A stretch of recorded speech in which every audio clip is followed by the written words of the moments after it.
दोस्तों दी planet connect नाम का मेरा यूट्यूब चैनल है जिसमें डेली एस्ट्रोफाइल्स के नाम से मैं पॉडकास्ट शोज कर रहा हूं।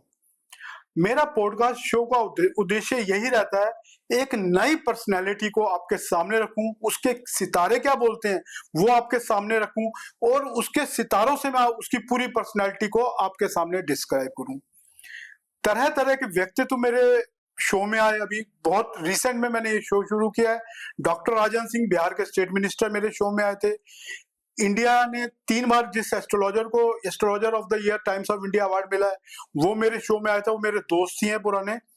और आज मेरे साथ जो शख्स मौजूद हैं वो भी बहुत ही यूनिक पर्सनैलिटी हैं। मैं उनका इंट्रोडक्शन तो जरूर कराऊंगा, सिर्फ उनके नाम का। वो क्या है वो खुद बताएंगे और उनकी पर्सनैलिटी से मैं क्या उनका सितारे बोलते हैं वो सब मैं आपके सामने रखूंगा, क्योंकि सितारों का कनेक्शन उनकी पर्सनैलिटी से जरूर होना चाहिए। कोई व्यक्ति क्या है, कहां खड़ा है आज, ये सब सितारों को पता होता है दोस्तों। तो मैं सीधा लिए चलता हूं गौरव वत्स की तरफ। आपको गौरव वत्स आज ही मुझे फर्स्ट टाइम मिले हैं दोस्तों। मेरे सामने बैठे हैं गौरव वत्स। गौरव वत्स जी, आपका डेली एस्ट्रोफाइल्स में स्वागत है। नमस्कार, मेरा नाम गौरव वत्स है। मैं फैकल्टी मेंबर हूं for cyber crime to Delhi police और मैं पिछले 20 साल से सिर्फ अकेला ऐसा शख्स हूं जो कि साइबर क्राइम पढ़ाता है दिल्ली पुलिस को। ना ही सिर्फ पढ़ाना मेरा काम है, बड़े साइबर क्राइम केसेस में मैं इन्वेस्टिगेशन में पुलिस को हेल्प करता हूं। मेरे स्टूडेंट्स ना सिर्फ स्टेट पुलिस के पार्ट हैं, सारी अक्रॉस इंडिया स्टेट पुलिस में मेरे स्टूडेंट्स हैं। जुडिशरी के अंदर हैं, एनआईए में है, ईडी में है, इनकम टैक्स में है, जीएसटी में है। मेरा सिर्फ और सिर्फ एक उद्देश्य है कि मैं कैसे अपने कर्म को यूज करके साइबर क्राइम जिससे लोग पीड़ित हैं, आज की डेट में सबसे ज्यादा पीड़ित ही साइबर क्राइम से है, तो उस पीड़ित इंसान की मदद कर सकूं। जी दोस्तों, अब ये मेरे सामने बैठे हुए हैं। आपने गौरव वत्स जी किस सब्जेक्ट में पढ़ाई की वो थोड़ा मैं आपसे डिटेल जानना चाहूंगा। देखो, सितारे जब हम बात करते हैं सितारों की जी तो बात आपकी क्वालिफिकेशन की आती है हाईएस्ट। आपका 9th हाउस से बताऊंगा आपके सितारे क्या कह रहे हैं, लेकिन एक बार मेरे दर्शकों को अपनी क्वालिफिकेशन जरूर बताएं। जी मैंने कंप्यूटर एप्लीकेशन में बैचलर्स एंड मास्टर्स करा सर, और उसके बाद मैंने एमबीए करा सिम्बायोसिस से। साथ में ही मैं उस वक्त एथिकल हैकर था। ये मैं बात आपको बता रहा हूँ सन 2004 की, जहाँ मैंने बड़ी बड़ी कंपनीज के लिए वाइट हैट है एथिकल हैकर का काम करा और कंपनियों को बचाया कि कैसे साइबर अटैक से रुका जा सकता है, अपने आप को सेफ गार्ड करा जा सकता है। जी बहुत बढ़िया सर। अब इनका धनु लगन है और लियो इनकी राशि है। देखो, जो व्यक्ति पढ़ाई लिखाई की इतनी ऊंची बातें कर रहा है, जिसका दिमाग कितना डिटेक्टिव सेल की तरह काम करता है, अब उसके कौन कौन से हाउसेस मेन होते हैं जो इस तरह के व्यक्तित्व को ब्याह करते हैं। दोस्तों, इनका 9th हाउस बहुत मेजरली आपके लिए एक बहुत बड़ा एग्जाम्पल बनने वाला है। दोस्तों, इनके 9th हाउस में शनि बैठे हुए हैं जो कि पराक्रम और धन के कारक हैं। 9th हाउस में धन की इनके जीवन में कोई कमी नहीं रहने वाली, क्योंकि 2nd हाउस धन का है तो 3rd हाउस हमारे पराक्रम का है। 3rd हाउस ही ऑनलाइन की दुनिया का है। इस साइबर का जब तक 3rd हाउस मजबूत हो, जो 5 सितारे इनके 9th हाउस में बैठे हैं, 5 प्लैनेट, वो सब 3rd हाउस को देख रहे हैं। भुवन बाम जो नंबर 1 यूट्यूबर है, उसके भी 4 या 5 प्लैनेट 9th हाउस में थे, 3rd हाउस को देख रहे थे। यूट्यूबर नंबर 1 बना इंडिया का। और राहु जो मेन प्लैनेट होता है, आपको आपकी किस्मत यूट्यूब की दुनिया में चमकाने वाला, उसकी दशा चल रही थी उस व्यक्तित्व की। तो आज ये जो मेरे सामने मौजूद है शख्स, इनका भी 9th हाउस देखिए। इनके 9th हाउस में शनि बैठे हैं, कर्म के कारक, वो भी 3rd हाउस को देख रहे हैं। 3rd हाउस से कनेक्टिविटी होनी बहुत जरूरी होती है। और राहु, वो भी राहु उसी एक्सिस में बैठे हुए हैं। केतु इनके 3rd हाउस में, राहु 9th हाउस में।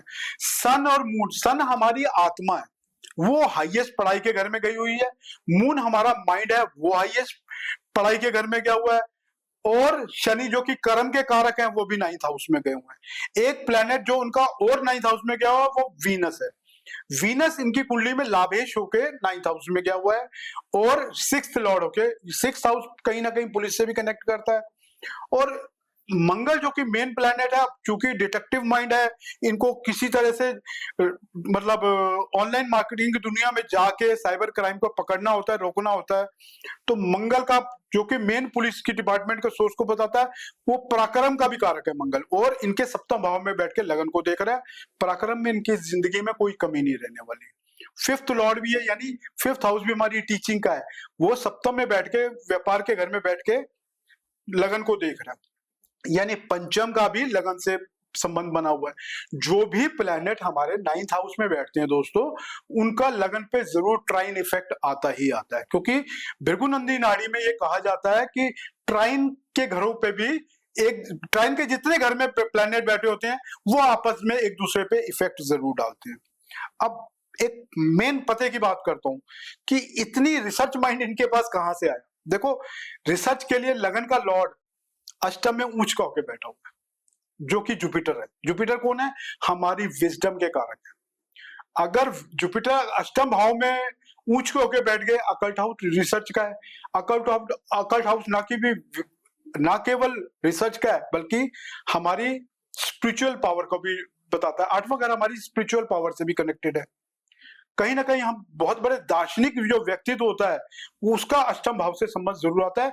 श्री श्री रविशंकर के अष्टमें सूर्य 4th हाउस में उच्च के होकर बैठे हुए थे, उनकी कुंडली चेक कीजिएगा, और सूर्य पे भी किसी उच्च के प्लैनेट की ही दृष्टि है।